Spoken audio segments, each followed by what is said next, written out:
Herr Rosenthal, der Beginn der Vorlesungen haben wir uns anders vorgestellt. Kurz vor dem Start kamen jetzt die erneuten Kontaktbeschränkungen. Wir hatten uns im Sommer noch darauf verständigt, dass wir uns so viel Präsenz wie möglich wünschen. Was bedeutet das jetzt für die Präsenz? Ja, ich denke in der Tat, dass eine Entwicklung eingetreten ist, die wir nicht erhofft hatten zumindest, aber der wir uns einfach stellen müssen. Die Pandemie hat um sich gegriffen, es gibt viel mehr Infizierte, es gibt viel mehr, die akut krank sind. Da sind die Zahlen massiv angestiegen und deswegen konnten wir dieses Motto und dieses Ziel, so viel Präsenz wie möglich, einfach nicht durchhalten. Wir haben uns vor ungefähr 10 Tagen zusammengesetzt als Präsidium und haben dann überlegt, auch nach Rücksprache mit allen Studiendekanen, dass wir unser Motto nicht aufrechterhalten, beiseite legen müssen und dass wir jetzt sagen, so viel Präsenz wie nötig in den Lehrveranstaltungen, immer dann, wenn es aus didaktischen Gründen geboten ist. Und das hat auch dazu geführt, dass viele Kolleginnen und Kollegen noch in letzter Minute umgestellt haben auf Online-Formate. Insbesondere die großen Veranstaltungen wurden alle auf Online-Formate umgestellt. Da rede ich von 90 Personen. Das waren unsere größten Veranstaltungen. Das ist die Anzahl an Personen, die wir in unsere größten Hörsaale unter Corona-Bedingungen unterbringen können. Die gibt es alle nicht mehr. Insofern also ein klarer Trend jetzt zu Online. Auf der anderen Seite wollen wir aber die Veranstaltungen, die nur in Präsenz gehen, also Praktika zum Beispiel, die wollen wir auf jeden Fall auch gewährleisten und die werden in Präsenz auch durchgeführt, unter Beachtung der besonderen Spielregeln, auf die wir sicher noch zu sprechen kommen. Auch. Wir haben gut 4.500 Erstsemester, die jetzt anfangen zu studieren. Was bedeutet das für die Studierenden? Na, ich denke, für die Studierenden ist das schon, das ist auch meine Wahrnehmung von Einzelnen, von denen ich gehört habe, ist es schon schwer, sich zu orientieren. Trotzdem glaube ich, dass es für viele wichtig ist, hier vor Ort zu sein und auch in diesem geringen Umfang dann Präsenzveranstaltungen an der Universität zu haben. Insofern glaube ich, war es gut, dort einen Schwerpunkt zu legen, wie es übrigens alle Hochschulen in Deutschland, soweit ich das mitgekriegt habe, gemacht haben. Aber trotzdem ist es kein normales Semester, vor allen Dingen nicht für die Erstsemester, die den normalen Zustand ja gar nicht kennen. Deswegen ist das auch schon eine schwierige Angelegenheit, sich zurechtzufinden und sich dann wohlzufühlen, sich gut aufgehoben zu fühlen. Das ist dann wirklich eine Herausforderung an alle, auch an uns, dafür alles möglich zu machen. Planen Sie den Corona-Notfonds nochmal neu aufzulegen? Ja, er ist ja eigentlich immer weitergelaufen und es ist auch so, dass dort ständig Spenden eingehen. Wir wollen aber auch nochmal gezielt aufrufen, weil wir ja damals nur für eine gewisse Periode gezielt Aufrufe aufgemacht haben, sehr erfolgreich, 170.000 € sind eingegangen, jetzt ist wieder Geld eingegangen und wir werden da nochmal unsere Aktivitäten verstärken, weil wir durchaus sehen, dass die wirtschaftliche Not vieler Studierende in dem kommenden Semester größer sein wird oder im jetzt begonnenen Semester größer sein wird, als sie im Sommersemester war, wo man vielleicht noch ein bisschen was über hatte. Jetzt gibt es schon eine lange Durststrecke, die man hinter sich hat und eine größere Durststrecke steht auch noch bevor. Ich befürchte, dass die ganzen Programme des Bundes wieder verzögert aufgelegt werden. Da gibt es Stimmen seitens des Bundestags, das wieder zu tun, zu verlängern. Aber bis das alles umgesetzt wird, wird einige Zeit ins Land gehen. Deswegen glaube ich, als neuerliche Überbrückung wäre es sehr wichtig, dass wir unseren Notfonds wieder verstärkt bewerben und dann Stipendien verteilen können. Viele sind irritiert, dass sich die Regeln häufig ändern. Woran liegt das denn? Na, so eine Pandemie ist halt keine statische Angelegenheit, sondern sie entwickelt sich und keiner weiß genau, wie sie sich entwickelt. Es haben natürlich viele von einer zweiten Welle gesprochen, aber es war keineswegs ausgemacht und klar und sicher, dass so eine zweite Welle kommt. Jetzt ist sie leider angekommen und meine Haltung war immer die, dass wir auf Sicht fahren müssen und nicht über lange Zeiträume uns festlegen. Und dazu würde ich auch heute noch stehen. Wir haben jetzt Regeln nochmal uns gegeben für die nächsten 4 Wochen. Das ist auch der allgemeine Lockdown, also für den gesamten November. Und dann müssen wir weitersehen. Wir können dann vielleicht etwas anders verfahren. Wir wissen es einfach nicht. Die Alternative wäre ja zu sagen, das gesamte Wintersemester online. Das machen nur ganz, ganz wenige Hochschulen und ich würde das auch nicht unterstützen. Ich glaube, dass wir da auf Sicht fahren müssen, dass wir ermöglichen sollten, was verantwortbar ist. Und das bedeutet natürlich auf der anderen Seite, dass wir mit gewissen Unsicherheiten und auch Vorläufigkeiten leben müssen, was ja auch dann hier und da kritisiert wird. Aber das ist der Preis für eine Flexibilität, dass wir jetzt noch nicht genau sagen können, wie kurz vor Weihnachten nun das Leben an unserer Universität sein wird. Die Universität empfiehlt ja jetzt die strikte Anwendung der AHA-AAL-Regeln und ich habe 2a schon betont da drin. Können Sie noch mal erläutern, was da jetzt gilt?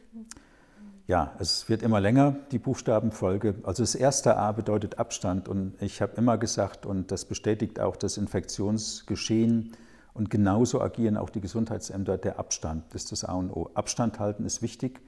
Die Infektion ist ganz stark auch eine Tröpfcheninfektion, das heißt, es sind relativ große Tröpfchen, die dann doch auf den Boden fallen. Je größer der Abstand zum Gegenüber ist, desto weniger kommt beim Gegenüber an. Das scheint nach allem der wichtigste Infektionsweg zu sein. Und deswegen Abstand halten ist das Allerwichtigste. Und das wollen wir auch sehr konsequent hier umsetzen an unserer Universität. Ein Abstandsgebot gilt für alle. Und ich will alle noch mal bitten, sich auch da wirklich dran zu halten. Das Zweite ist die Hygiene. Da geht es mehr um Hände, Oberflächen und so weiter, die desinfiziert werden. Das ist auch wichtig, dass wir uns daran halten. Ich denke auch diese Niesetikette, ne? Die Niesetikette gehört auch dazu, genau. Und das dritte A ist dann die Alltagsmaske, merkwürdiges Wort, was da geprägt wurde.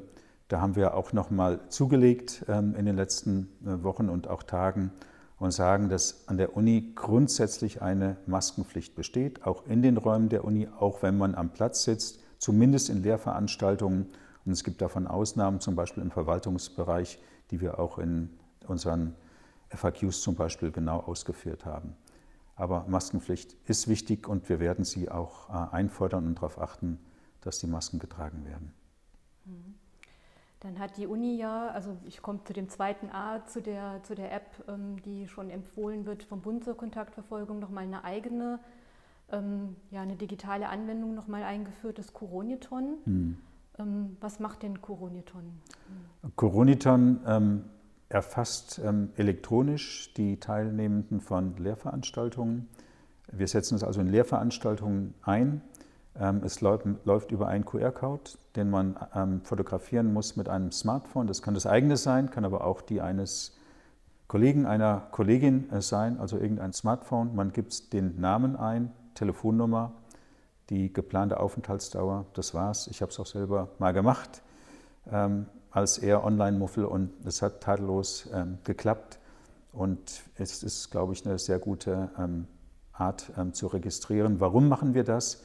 Wir machen das nur zu dem Zweck, dem Gesundheitsamt eine Nachverfolgung zu ermöglichen, sollte es eine infizierte Person im Raum in einer Lehrveranstaltung gegeben haben. Die Daten werden für 4 Wochen gespeichert in Deutschland, gehen also nicht irgendwo anders hin.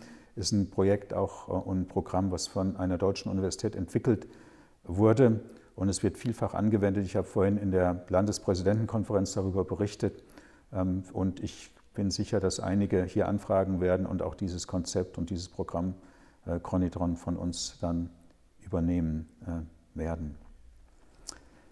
Vielleicht nochmal zurück zu den vielen Buchstaben. Es gibt ja auch noch die App, die der Bund quasi empfiehlt. Ich möchte mich dieser Empfehlung ausdrücklich anschließen. Das ist das dritte vom AHAAL, also das dritte und letzte A ist eben die App, die vielfach kritisiert war, auch zu Recht. Ich glaube, dass sie verbessert wird und ich kenne doch eine ganze Menge von Verwandten, Bekannten, Kollegen, die diese App geladen haben und die dann auch benachrichtigt wurden und das hat dann auch entsprechende Konsequenzen gehabt. Also ich finde, es ist ein Stück Absicherung für die eigene Person und ist natürlich auch wichtig für uns als universitäre Gemeinschaft, dass man eine relevante Information früh hält. Deswegen meine Bitte, zu überlegen, ob man sich nicht doch diese App lädt. Es ist freiwillig und ich will das auch klar sagen, das muss ein freiwilliges Angebot bleiben, ist auch von der politischen Seite immer sehr betont worden. Aber aus meiner Sicht ist bei aller Kritik die App hilfreich und ich fände es gut, wenn da möglichst viele von uns mitmachen. Dann kommen wir zu dem letzten Buchstaben, dem L. Dem L, Beim Lüften gibt es ja unterschiedliche Philosophien. Also ich habe das Gefühl, das spaltet so auch ein bisschen. Also die Lüftungsdauer gerade in Lehrveranstaltungen. Wie sind denn da jetzt die Empfehlungen? Ja, die Empfehlungen sind so, dass wir sagen, nach 90 Minuten muss lange gelüftet werden, 15 Minuten lang gelüftet werden und wenn immer möglich alle 20 Minuten kurz. Kurz heißt dabei 3 Minuten lang lüften. Das ist also eine kurze Unterbrechung dann einer Lehrveranstaltung. Das soll nach Möglichkeit dann eben auch noch gemacht werden. Es gibt ganz unterschiedliche Vorstellungen und Meinungen darüber. Die gehen weit auseinander, auch bei den Hochschulen, soweit wir uns das anschauen konnten. Es gibt eine ganze Reihe von Hochschulen, die haben überhaupt keine Zeitangaben gemacht. Es gibt aber auch Hochschulen, die haben Zeitangaben gemacht und die sind jetzt in dem Bereich, wie wir es auch vorsehen, in diesem 45-20-Minuten-Bereich, werden dann Lüftungen an den einzelnen Hochschulen empfohlen oder gar vorgeschrieben. Jetzt gibt es ja auch Räume mit einer maschinellen Lüftung. Da soll man ja eigentlich gerade dann nicht die Fenster aufmachen. Ja, genau so ist es. Bei uns sind die Hörsäle zum Beispiel, haben eine Lüftungsanlage und haben eine Filteranlage. Und wir reden auch hier von Frischluftzufuhr, also nicht von Umluft, wie man das sonst im Winter machen würde. Das Baudezernat hat diese alle überprüft und hat je nach Ergebnis dann auch die Sitze festgelegt, die Anzahl der Sitze, die Abstände festgelegt. Das ist also alles individuell praktisch pro Raum vermessen worden und so sind jetzt auch die Räume dann zugelassen für Veranstaltungen. Die Räume sind, glaube ich, ziemlich geeignet, weil die Luft nach oben abgezogen wird. Das ist natürlich sehr wünschenswert, auch dass sie sich nicht im Raum verbreitet, auch nicht an den Seiten weggezogen wird, sondern eben nach oben. Das ist geradezu ideal.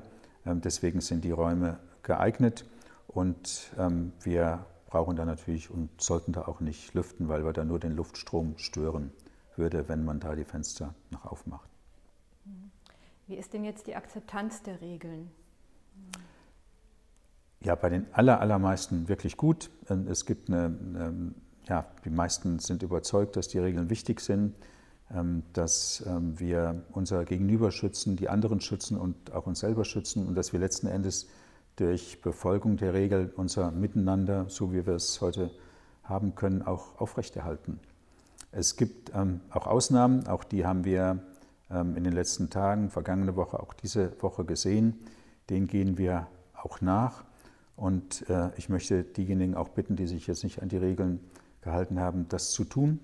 Dazu gehört, wie eingangs ja erläutert, das Abstandshalten, das ist ganz wichtig und dazu gehört eben auch die Maske tragen. Wenn das nicht gemacht wird, dann muss man darauf gefasst sein, dass man angesprochen wird, auch von Sicherheitsleuten, die dazu da sind, diejenigen freundlich anzusprechen und zu ermahnen, sich entsprechend den Regeln auch dann zu verhalten.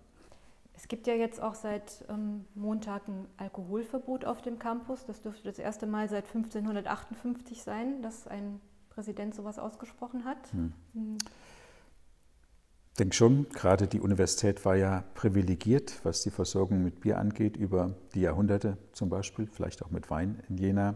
Ja, wir haben das ausgesprochen. Es gab auch dazu einen konkreten Anlass, dass in Außenräumen der Universität doch Alkohol konsumiert wurde in großen Gruppen. Es wurde dann keine Maske getragen, keine Sicherheitsabstände eingehalten und deswegen haben wir das für nötig gehalten, dieses Alkoholverbot zu erlassen. Der zweite Satz heißt, dass man Ausnahmen beantragen kann. Da stellen wir uns vor, jemand wurde gerade promoviert und es gibt einen kleinen Sektempfang. Sowas wollen wir dann möglich machen, aber es bedarf dann der Anmeldung einer Genehmigung. Sonst gilt dieses absolute Alkoholverbot.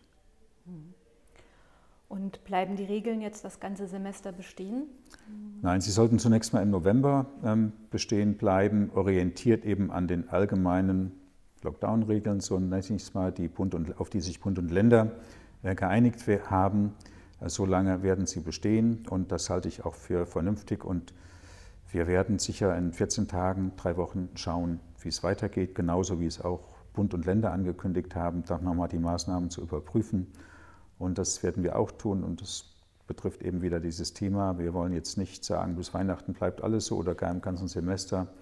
Wir schauen uns den Verlauf der Corona-Pandemie an und passen uns dann entsprechend an und ordnen uns auch allgemein ein, was jetzt die Verordnungslage angeht in Thüringen, in der Stadt und so weiter. Da sind wir Teil der Gesellschaft und ich finde, da ist es auch richtig, dass wir da nun keine Ausnahme bilden. Herr Rosenthal, was ist denn das Ziel der Schutzmaßnahmen? Na, das Ziel der Maßnahmen ist natürlich, dass wir uns selber schützen, dass jeder Einzelne geschützt ist und dass jeder Einzelne auch die anderen schützt und wir unter diesen Randbedingungen dann auch weiter hier uns an der Universität begegnen können. Eingeschränkt, aber Begegnung ist möglich und es kommt darauf an, diese Möglichkeit zu erhalten, auch in dieser schwierigen Corona-Zeit. Und deswegen bitte ich alle nochmal herzlich, sich an die Regeln zu halten, mitzumachen, sich und die anderen zu schützen. Ja, vielen Dank.